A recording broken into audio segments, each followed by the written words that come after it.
folks, welcome to this channel, or welcome back. In this video, we're going to talk about building and improving your credit score when you don't have any credit history.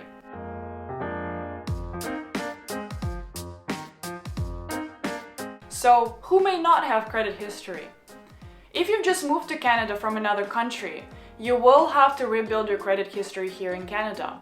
Also, if you're young, let's say you're a student, and you've never had experience with credit, chances are you're going to have to start building your credit score as soon as possible. In this video, we're going to talk about what is a credit score, how to get access to your credit score, how to read and understand your credit score so that you can take actions towards improving it and using it effectively. I moved to Canada when I was 19 years old, and at that time, I never had a job or a bank account. So when I moved here, I quickly realized that if you want to open a cell phone plan, pay for your internet bill, or pay for your utilities, the most commonly asked method of payment is a credit card. Even buying something off Amazon required a credit card as the default method of payment at the time. So I quickly realized that I had to get a credit card and get it fast. But actually, before we start, I just want to highlight that I'm no financial advisor, and all the information that I'll share in this video is based on my personal research and personal experience building credit score here in Canada. Now, opening up a credit card when you have no credit history is not so straightforward. No one will really be up to giving you a credit card without knowing how reliable you are in terms of paying your credit. For cases like this, there exists a secured credit card. A secured credit card requires a cash deposit from the cardholder. Typically, it's around $1,000. This cash deposit serves as a collateral for the bank, so that way the bank can rest assured that even if you don't pay your credit card off, they'll have this cash deposit to take if they need it. Any major Canadian bank offers a secured credit card, provided you have a cash deposit. And moreover, many banks have special offers for newcomers and students for those who don't have a credit history, so they can give you a nice offer tailored to your needs. I'm gonna leave some links in the comments below, so check them out. Now, don't get me wrong, there's tons of different methods of payments available out there online, but it's important to start building your credit, and the easiest way to start doing that is through a credit card for you once you move to Canada. Now, I know that some people might be skeptical about credit cards, and I was one of those people too. I thought that it would be a burden or too much responsibility, and bank will end up taking way too much of my money. Well, all of that skepticism and fear came from not knowing how the system works. So I'd like to break the system down and assure you that getting a credit card is a great investment for the future, so that when you need to borrow money, you're able to do so, and you're able to do that at a very good percentage. So think about getting a mortgage or a car loan or a student loan.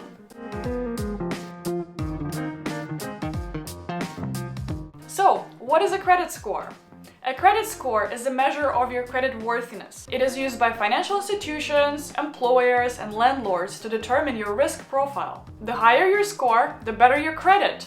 Your score can range anywhere between 300 and 900. If you miss your payments, you lose points.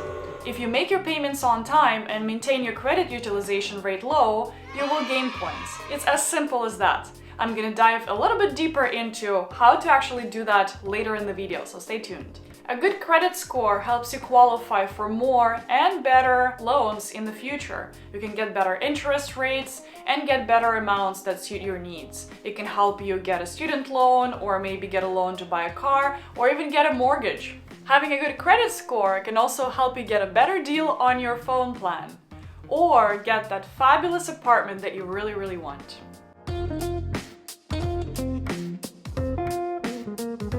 Credit history is essentially your journey towards getting a credit score. Credit history records any event of paying your bills, taking out loans, missing your payments potentially, and just utilizing your credit at any single point in time in your history.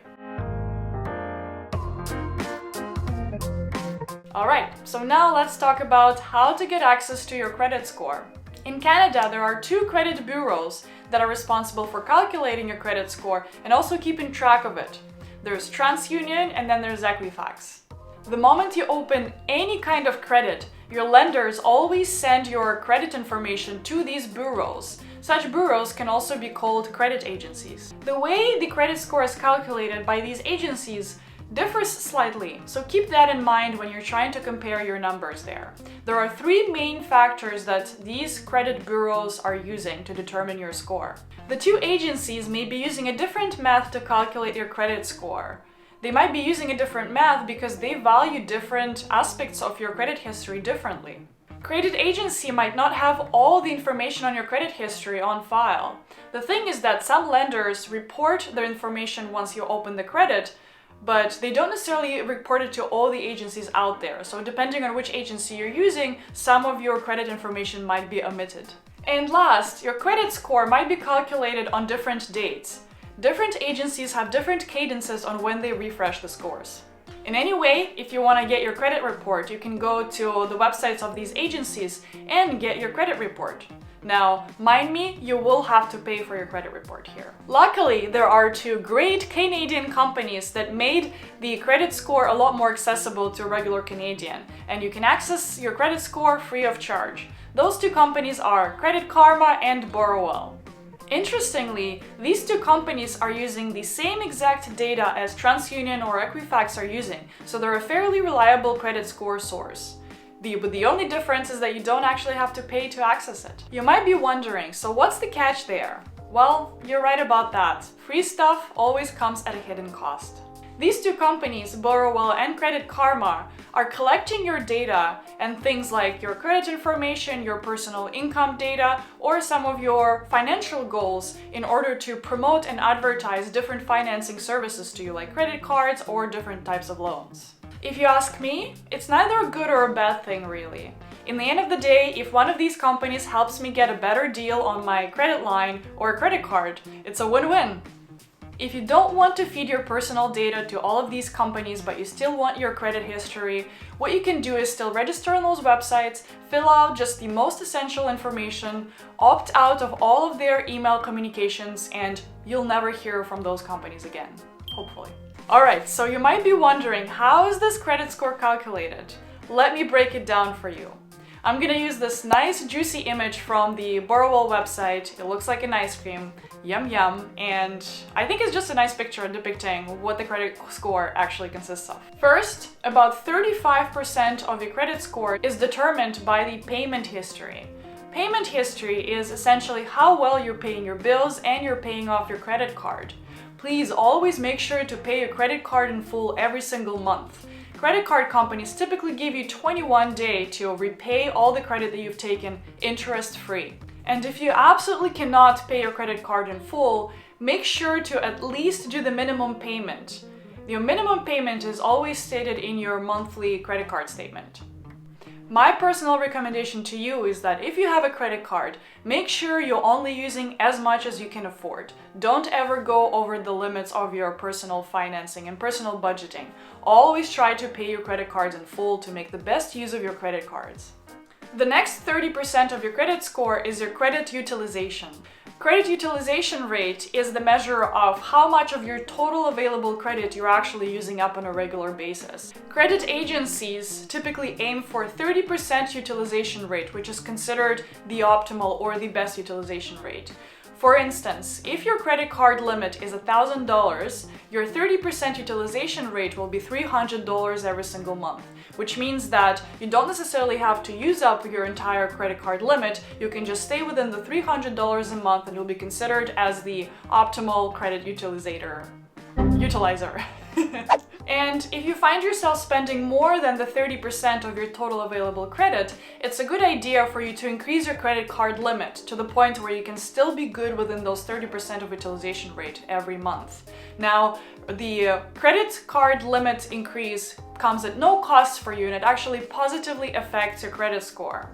My personal note here, always make sure that you only spend the amount of money that you actually have on hand in cash. Never go over your personal limits. The next 15% of your credit score is your credit history. It's essentially how long you've had your accounts open for. Typically, longer account holders are favored more than accounts that have been open for 1 or 2 or 3 years.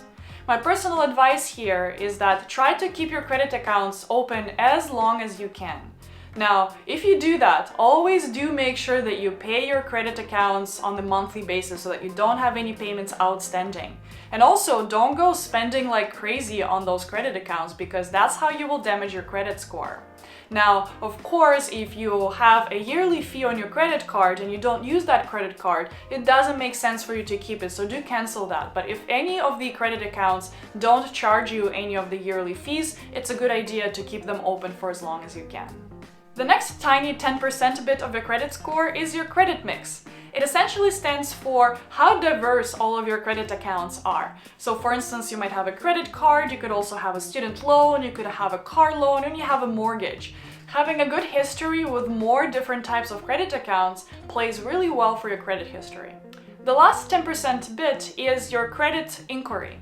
So each time you apply for a loan or a credit card, the lender submits an application to verify your credit score. This is considered an inquiry. Doing too many inquiries too frequently may signal to the lender that you have taken way too much credit, and they will be afraid that you won't be able to pay them all. That's all. And I know it sounds overwhelming, but if there are two main things for you to take away from this video, they're the following.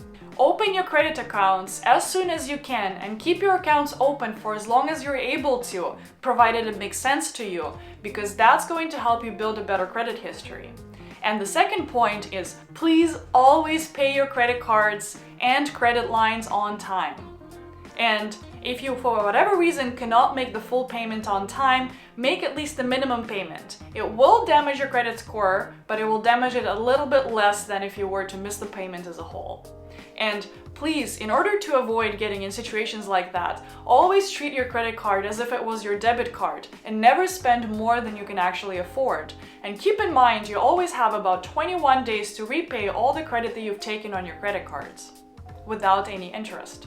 And that's it, guys. I know that's a lot of information, but at the same time, we've just scratched the surface of what the credit system looks like in Canada. But if you want to learn more, if you have any more questions about how the overall financial system works in Canada, don't hesitate to drop a comment below. We'd love to answer some of your questions, or maybe even make an extra video on this. Things like taxes, personal income, investments, financial and banking system are all the things that are personal interests of mine, and I'd love to be able to share them with you because I've had to go over it and learn it by myself over the last couple of years. And once again, thank you so much for watching. Don't forget to gently hit those like buttons and subscribe to our channel, and I will see you in the next video. And take good care of yourselves, guys. Bye bye.